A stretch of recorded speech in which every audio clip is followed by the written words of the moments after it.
RBI ने repo rate में नहीं किया कोई बदलाव। रेपो रेट 6.5% पर बरकरार। गवर्नर शक्तिकांत दास ने खाद्य महंगाई दर पर जताई चिंता। राज्य मंत्रिपरिषद ने 37 प्रस्तावों को दी मंजूरी। मुख्यमंत्री मैया सम्मान योजना को लेकर जारी किया एसओपी। परंपरागत ग्राम प्रधानों की सम्मान राशि हुई दोगुनी। जमशेदपुर में चल रही Jharkhand junior state hockey championship का आज खेला जाएगा फाइनल मुकाबला। रांची और एनटीएचए के बीच होगी भिड़ंत।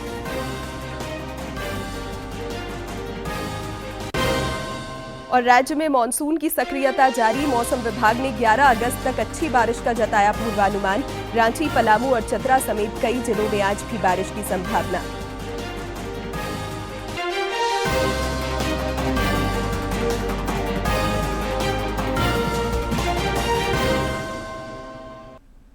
नमस्कार, खबरें झारखंड में आपका स्वागत है। मैं हूं शिवानी कुमारी और अब समाचार विस्तार से। लोकसभा में आज वक्फ बोर्ड से जुड़े 2 बिल पेश किए जाएंगे। इसके अलावा कई विधायी कार्य भी निपटाए जाएंगे। इससे पहले प्रश्नकाल के दौरान लोकसभा के सदस्यों ने जनहित से जुड़े सवाल किए, जिसका जवाब विभागीय मंत्रियों ने दिया। Since its inception, what are the specific initiatives taken under ASPAIR to promote innovation and entrepreneurship in rural Odisha? What is the amount of funds allocated to ASPAIR? What are the key challenges faced in implementing ASPAIR in Odisha and how are they being addressed? How does the government plan to scale up and expand ASPAIR in Odisha to cover more rural areas and beneficiaries? What is the impact of ASPAIR on employment generation and income enhancement in rural Odisha?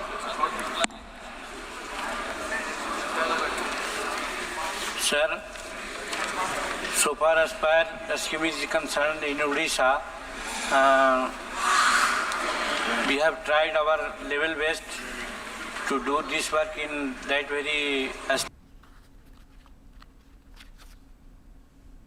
Reserve bank के governor Shaktikanta Das ने आज मौद्रिक नीति की घोषणा की।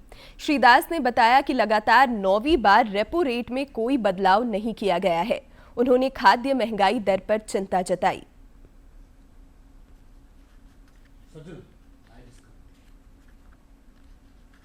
By a majority of 4:2 members to keep the policy repo rate unchanged at 6.5%. Consequently, the standing deposit facility rate remains at 6.25% and the marginal standing facility rate and the bank rate at 6.75%. The MPC also decided by a majority of 4 out of 6 members to remain focused on withdrawal of accommodation to ensure that inflation progressively aligns to the target while supporting growth. मुख्यमंत्री हेमंत सोरेन की अध्यक्षता में कल हुई राज्य मंत्रिपरिषद की बैठक में 37 प्रस्तावों को मंजूरी दी गई। मंत्रिपरिषद के निर्णय के अनुसार अब ईडी, सीबीआई और अन्य केंद्रीय जांच एजेंसियों को सरकार के किसी अधिकारी या मंत्री विधायक के खिलाफ जांच करने से पहले राज्य सरकार की अनुमति लेनी होगी। इसके अलावा मंत्रिपरिषद ने मैया सम्मान योजना को लेकर एसओपी को मंजूरी दे दी है। वहीं मंत्रिपरिषद ने पारंपरिक ग्राम प्रधानों को दी जाने वाली सम्मान राशि को बढ़ाकर दोगुना करने के प्रस्ताव को भी मंजूरी दी है। अब मानकी और परगनैत को 3,000 की जगह 6,000 रुपए की सम्मान राशि दी जाएगी। इसी तरह मुंडा और ग्राम प्रधान को 2,000 रुपए की जगह 4,000 रुपए दिए जाएंगे। मंत्रिपरिषद ने प्रधानमंत्री कृषि ऋण माफी योजना में 50,000 की जगह अब 2 लाख रुपए तक ऋण माफ करने की भी स्वीकृति दी है। कैबिनेट की बैठक के बाद मुख्यमंत्री हेमंत सोरेन ने पत्रकारों से बातचीत में कहा कि सरकार की ये निर्णय राज्य के लिए मील का पत्थर साबित होंगे। पारंपरिक व्यवस्थाओं को संरक्षित करने वाले मानकी, मुंडा, गुड़ित और अन्य लोग, उनके जो सम्मान राशि है उसको बढ़ाने को लेकर और कई ऐसी योजनाएं हैं जो हमारे पदाधिकारी आपके समक्ष प्रेस वार्ता में रखेंगे। लेकिन मुख्य रूप से जो मैंने बताया आपको, और अभी बहुत सारे निर्णय लेने बाकी हैं। कई सारे हमारे यहाँ पर राज्य में काम कर रहे लोग,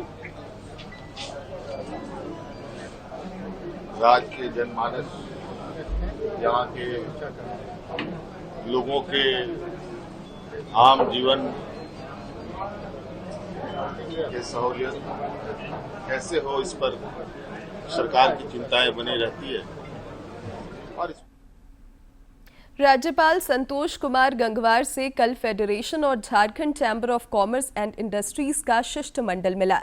शिष्टमंडल के सदस्यों ने राज्य के आर्थिक विकास के लिए राज्यपाल के साथ विभिन्न विषयों पर चर्चा की।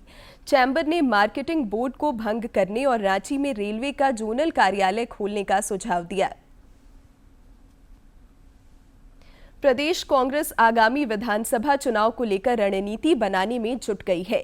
दिल्ली में कल पार्टी के संगठन महासचिव केसी वेणुगोपाल के साथ राज्य के वरीय नेताओं के साथ बैठक हुई। बैठक के बाद वेणुगोपाल ने प्रदेश के नेताओं के साथ 1-to-1 बातचीत भी की।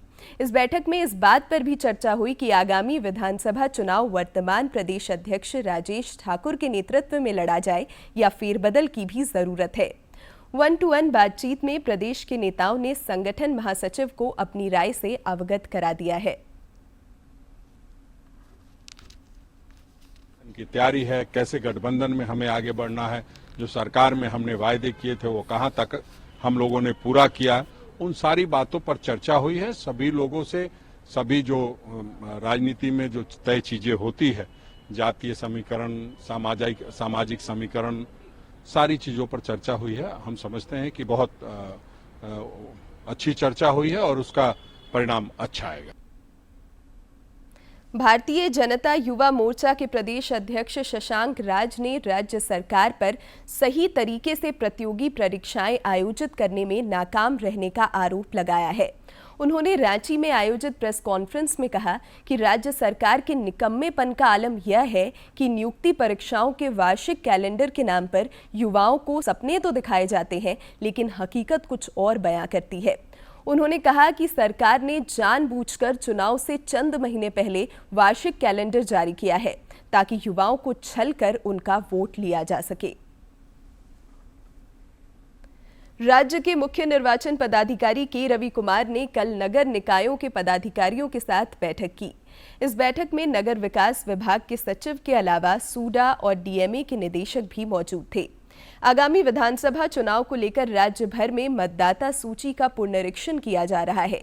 इसे लेकर मुख्य निर्वाचन पदाधिकारी ने कहा कि मतदाता सूची के पुनरीक्षण में नगर निकायों के पदाधिकारियों की भूमिका काफी अहम है। उन्होंने पदाधिकारियों को 2 सप्ताह के भीतर पुनरीक्षण का कार्य पूरा करने का निर्देश दिया। झारखंड उच्च न्यायालय ने खुलेआम प्रतिबंधित मांस की बिक्री को दुर्भाग्यपूर्ण बताया है। न्यायालय ने राज्य सरकार से पूछा है कि रांची में प्रतिबंधित मांस बेचे जाने एवं उसे काटे जाने पर क्या कार्रवाई की गई। कोर्ट ने इस पर 1 सप्ताह में शपथ पत्र के माध्यम से जवाब दाखिल करने को कहा। मामले की अगली सुनवाई 13 अगस्त को होगी।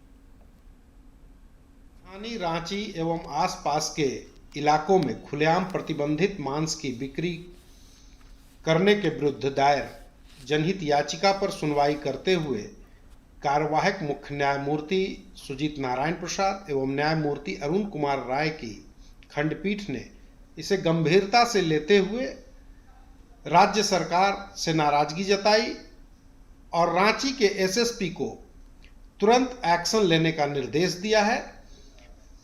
साथ ही मंगलवार तक वरीय पुलिस अधीक्षक को शपथ पत्र के माध्यम से यह बताने को कहा है कि किन किन लोगों पर कार्रवाई हुई है और इसे रोकने के लिए क्या प्रयास किए जा रहे हैं। जयराम महतो की पार्टी झारखंडी भाषा खतियान संघर्ष समिति अब झारखंड लोकतांत्रिक क्रांतिकारी मोर्चा JLKM के नाम से जाना जाएगा। भारत निर्वाचन आयोग ने झारखंड लोकतांत्रिक क्रांतिकारी मोर्चा को राजनीतिक दल के रूप में मान्यता प्रदान की है। इस संदर्भ में निर्वाचन आयोग द्वारा JLKM के केंद्रीय अध्यक्ष जयराम महतो को पत्र के माध्यम से सूचना दी गई है। अब आयोग जल्द ही इस राजनीतिक दल को चुनाव चिन्ह आवंटित करेगा। राष्ट्रीय अनुसूचित जनजाति आयोग NCST की 3 सदस्यीय टीम 11 से 13 अगस्त तक संथाल परगना क्षेत्र का भ्रमण करेगी। आयोग की 3 सदस्यीय टीम में डॉक्टर आशा लकड़ा, जाटोतू हुसैन और निरुपम चाकमा शामिल हैं। यह टीम संथाल परगना में बदल रही डेमोग्राफी की जांच करेगी। इसके अलावा टीम KKM कॉलेज पाकुड़ छात्रावास परिसर में पुलिस द्वारा छात्रों की पिटाई की भी जानकारी लेगी। इस संबंध में एक जांच कमेटी बनाई गई थी, जिसकी रिपोर्ट आयोग को प्राप्त हो गई है। झारखंड चैम्बर का सत्र 2024-25 के लिए 22 सितंबर को चुनाव होगा। झारखंड चैम्बर की कार्यकारिणी समिति की हुई बैठक में चुनाव की तिथि की घोषणा की गई है। कार्यकारिणी ने पूर्व अध्यक्ष रवि केडिया और अंचल किंकर को चुनाव पदाधिकारी मनोनीत करने पर सहमति दी है।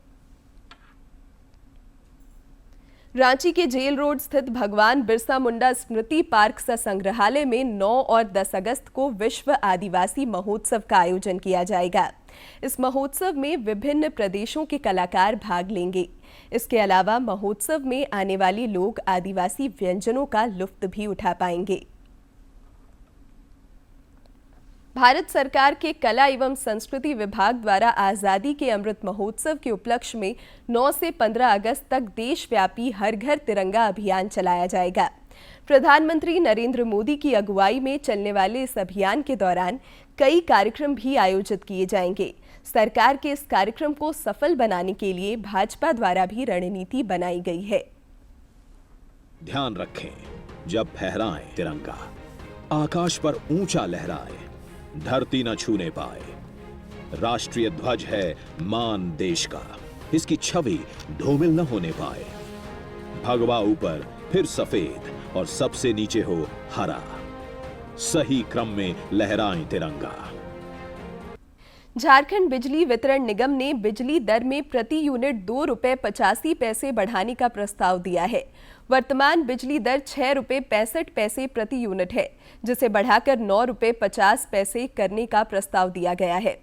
इसके अलावा फिक्स चार्ज में भी भारी वृद्धि का प्रस्ताव है। इस प्रस्ताव पर झारखंड राज्य विद्युत नियामक आयोग 21 अगस्त से जिलों में जनसुनवाई करेगा।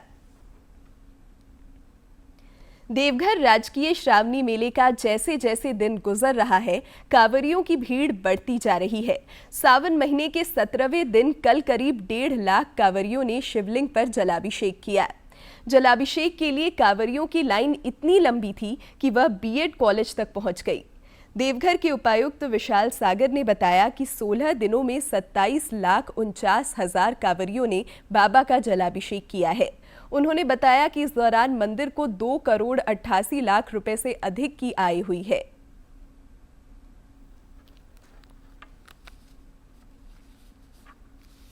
जो कांवरियों की संख्या है जिन्होंने बाबा पे जलाभिषेक किया, जब से राजकीय श्रावणी मेला 2024 का शुभारंभ हुआ है, वो संख्या 27,50,000 की संख्या है, राउंड फिगर है ये। और बाबा मंदिर को जो आय प्राप्त हुई है इस दौरान वो है 2 करोड़ 88,26,000 की आय प्राप्त हुई है। इसमें सबसे बड़ा जो योगदान रहा है वो शीख दर्शन का जो 60% का अनुपात में आय बाबा मंदिर को प्राप्त होती है वो है। उसके पश्चात बाबा मंदिर में जो हमारे कोष हैं, विभिन्न कोष जिनमें दान दिया जाता है, उनसे आय प्राप्त होती है।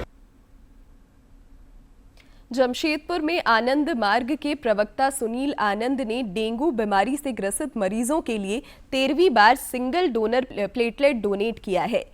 श्री आनंद का यह विभिन्न ब्लड बैंकों के डोनेशन को मिलाकर 40वां रक्तदान और 13वां SDP दान है।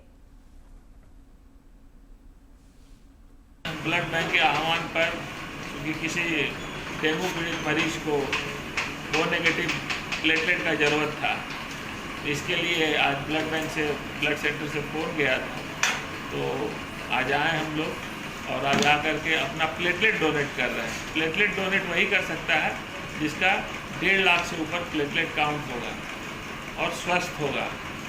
तो आज हम प्लेटलेट डोनेट कर रहे हैं दूसरे जीव को के जान को बचाने के लिए।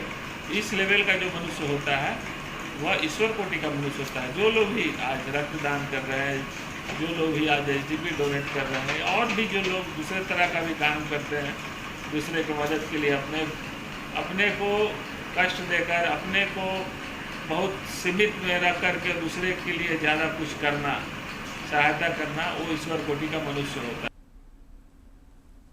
राष्ट्रीय जांच एजेंसी एनआईए ने टेरर फंडिंग मामले में उग्रवादी संगठन पीएलएफआई के 2 संदिग्धों के ठिकाने पर खूंटी में छापेमारी की। इस दौरान एनआईए ने कई आपत्तिजनक दस्तावेज और डिजिटल उपकरण जब्त किए हैं। यह छापेमारी पीएलएफआई कमांडर दिनेश कोप से जुड़े मामले में की गई है। और अब देखते हैं फटाफट अंदाज में जिलों की खबरें।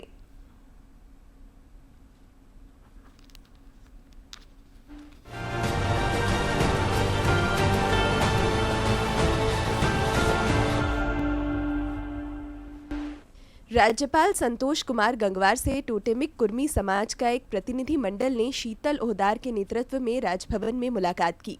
इस दौरान प्रतिनिधि मंडल ने राज्यपाल को टोटेमिक कुर्मी समाज को अनुसूचित जनजाति की सूची में शामिल करने के लिए पहल करने का आग्रह किया। मुख्यमंत्री हेमंत सोरेन से केंद्रीय सरना समिति के एक प्रतिनिधि मंडल ने मुलाकात की।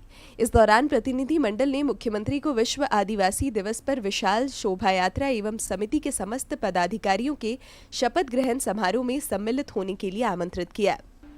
रांची के जेल रोड स्थित भगवान बिरसा मुंडा स्मृति पार्क सह संग्रहालय में 9 और 10 अगस्त को आयोजित आदिवासी महोत्सव इस बार नया और अनोखा रहेगा। महोत्सव में विभिन्न प्रदेशों से कलाकारों, लोक कलाकारों की यात्रा उनके प्रदेशों से झारखंड तक दिखाई जाएगी। इसके अलावा आदिवासी व्यंजन का भी लुत्फ ले सकेंगे। राष्ट्रीय अनुसूचित जनजाति आयोग की 3 सदस्यीय टीम 11 से 13 अगस्त तक संथाल परगना क्षेत्र का भ्रमण करेगी। आयोग की 3 सदस्यीय टीम में डॉक्टर आशा लकड़ा, जाटोतू हुसैन और निरुपम चाकमा शामिल हैं। प्रदेश भाजपा महिला मोर्चा के निर्देश पर सरायकेला खरसावा जिले में महिला मोर्चा द्वारा राज्य सरकार के विरुद्ध उपायुक्त कार्यालय के समक्ष धरना प्रदर्शन किया गया। इसमें मुख्य रूप से भाजपा कोल्हान की संयोजक सह पूर्व सांसद गीता कोड़ा शामिल हुईं। इस दौरान उन्होंने कहा कि झारखंड में महिलाएं असुरक्षित हैं और महिलाओं का मानसिक शारीरिक शोषण किया जा रहा है। भाजपा प्रदेश महिला मोर्चा ने रांची के तिरल आश्रम में राष्ट्रीय हथकरघा दिवस मनाया। यह कार्यक्रम भाजपा प्रदेश महिला मोर्चा की अध्यक्ष आरती सिंह के नेतृत्व में किया गया। मोर्चा की बहनों ने बुनकरों को सम्मानित किया और खादी ग्रामोद्योग को बढ़ावा देने तथा स्वदेशी कपड़ों को अपनाने के लिए प्रोत्साहित किया। पलामू जिले में पिछले 24 घंटे के दौरान किशोर समेत 4 की मौत हो गई। छतरपुर, चैनपुर, तरहसी एवं लेस्लीगंज थाना क्षेत्र में ये घटनाएं हुई। छतरपुर में किशोर की मौत हुई, जबकि चैनपुर में खेत जोत रहे युवक की ट्रैक्टर पलटने से दबकर मौत हो गई। तरहसी में आकाशीय बिजली एवं लेस्लीगंज में बिजली करंट से मौत हुई। पलामू पुलिस ने तलाशी के क्रम में 21 कार्टून अवैध शराब के साथ 4 तस्करों को गिरफ्तार किया है। इनमें 3 तस्कर बिहार एवं 1 पिपरा का निवासी है। रामगढ़ शहर के जराटोला तालाब में डूबने से एक मजदूर की मौत हो गई। मजदूर की पहचान पलामू जिले के अलगडीह निवासी शिव कुमार के रूप में हुई है। पुलिस ने शव को कब्जे में लेकर पोस्टमार्टम के लिए भेज दिया है। अदानी पावर झारखंड लिमिटेड के सीएसआर विंग अदानी फाउंडेशन को स्वास्थ्य मंत्री बन्ना गुप्ता ने गोड्डा में टीबी मरीजों के बेहतर देखभाल के लिए सराहना करते हुए प्रशस्ति पत्र प्रदान किया। कंपनी के state corporate affairs head Sanjeev Shekhar और संतोष सिंह ने यह सम्मान प्राप्त किया।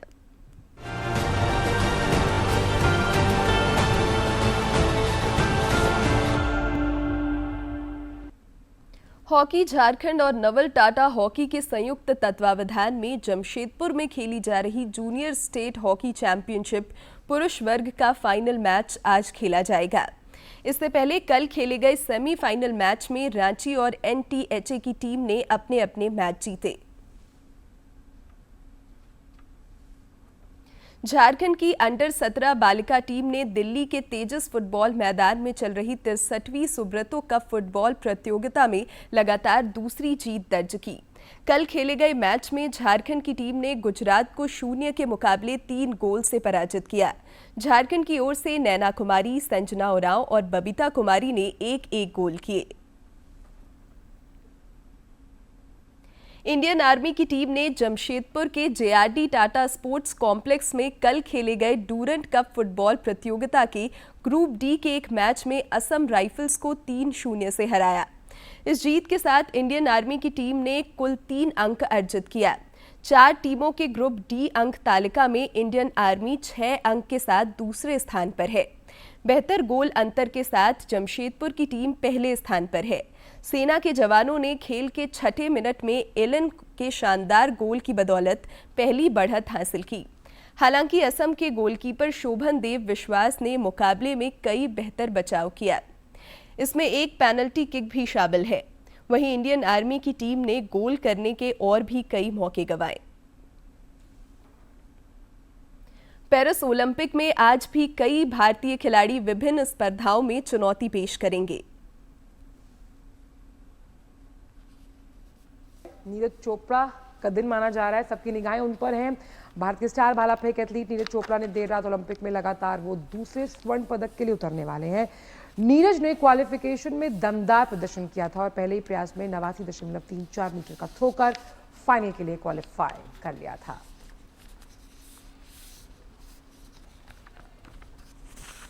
वहीं भारतीय पुरुष हॉकी टीम आज कोलंबस के यवेस डू मैनोयर स्टेडियम में कांस्य पदक के लिए स्पेन से भिड़ेंगी। भारत लगातार दूसरी बार कांस्य पदक के लिए मुकाबला खेलेगा।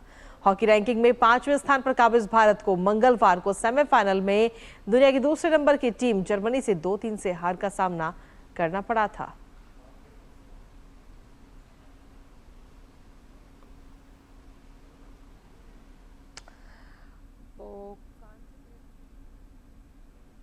विनेश फोगाट ने पेरिस ओलंपिक में कुश्ती के फाइनल मुकाबले में वजन बढ़ने के कारण कल अयोग्य घोषित किए जाने के बाद खेल से संन्यास लेने की घोषणा कर दी है। उन्होंने एक सोशल मीडिया पोस्ट में यह जानकारी दी है। विनेश फोगाट ने सोशल मीडिया प्लेटफॉर्म एक्स पर एक पोस्ट किया जिसमें उन्होंने कहा कि मां कुश्ती मेरे से जीत गई, मैं हार गई, माफ करना, आपका सपना, मेरी हिम्मत सब टूट चुके हैं, ज्यादा ताकत नहीं रही अब। अलविदा कुश्ती 2001 से 2024, आप सबकी हमेशा ऋणी रहूंगी, माफी। तो ये सोशल मीडिया प्लेटफॉर्म एक्स पर ये ट्वीट उन्होंने किया है। और विनेश फोगाट की अगर हम बात करें तो पेरिस ओलंपिक में उनका सफर शानदार रहा, लेकिन 50 किलोग्राम कैटेगरी में वो फाइनल तक पहुंची ज़रूर, लेकिन फाइनल मुकाबले के दिन सुबह उनका वज़न जो है, क्योंकि 50 किलो वो वज़न होना चाहिए था खेलने के लिए, वो 100 ग्राम ज़्यादा निकला। इस वजह से विनेश को इवेंट यानी इसमें क्वालिफिकेशन से अयोग्य घोषित करार कर दिया गया। विनेश फोगाट पहली भारतीय महिला पहलवान थी जो फाइनल में पहुंची थी और विनेश 3 ओलंपिक में भारत की तरफ से हिस्सा ले चुकी थी। तो पेरिस ओलंपिक के 50 किलोग्राम के कैटेगरी की अगर हम बात करें, इसके फाइनल में पहुंची। सफ़र बेहद शानदार रहा। 3 बाउट खेले, तीनों में अपने सामने वाले जो प्रतिद्वंदी हैं उससे चारों खाने चित किया विनेश ने। विनेश ना केवल 9 साल की उम्र से लगातार कुश्ती में अपना दमखम दिखाती हुई नजर आई, लेकिन एक के बाद एक उन्होंने कई ऐसे कारनामे कुश्ती में किए जिनकी वजह से उनका नाम कुश्ती की अगर बात करें और पूरे खेल जगत की बात करें तो स्वर्णिम अक्षरों में लिखा गया है। वहीं विनेश ने कुश्ती को तो इस वक्त अलविदा तो कह दिया है, लेकिन उससे पहले विनेश ने अपने डिस्क्वालिफिकेशन के खिलाफ court of arbitration for sport में अपील भी की है। इस मुद्दे पर CAS आज अपना फैसला सुना सकती है। विनेश ने संयुक्त रूप से ओलंपिक में रजत पदक दिए जाने की मांग की है और इससे पहले भारतीय ओलंपिक संघ और भारतीय कुश्ती संघ ने भी इस मुद्दे पर अपना विरोध दर्ज कराया था। वहीं आपको बता दें कि court of arbitration for sport एक अंतर्राष्ट्रीय निकाय है। इसका काम खेल से जुड़े सभी कानूनी विवादों का निपटारा करना है, जहां अब आज फैसला सुनाया जा सकता है विनेश फोगाट को लेकर के कि उन्हें सिल्वर मेडल दिया जाए या नहीं। इस पर नजर हमारी लगातार बनी रहेगी। और अब बात मौसम की। मौसम विभाग ने राज्य में अगले 3 दिनों तक मानसून के सक्रिय रहने का पूर्वानुमान व्यक्त किया है। रांची, पलामू और चतरा समेत कई जिलों में आज भी बारिश की संभावना व्यक्त की गई है।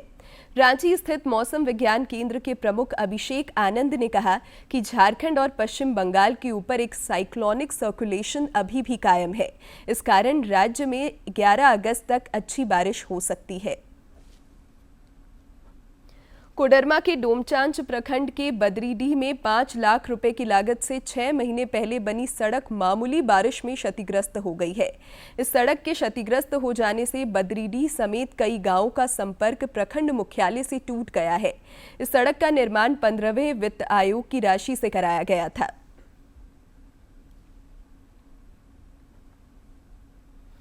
और अंत में मुख्य समाचार एक बार फिर।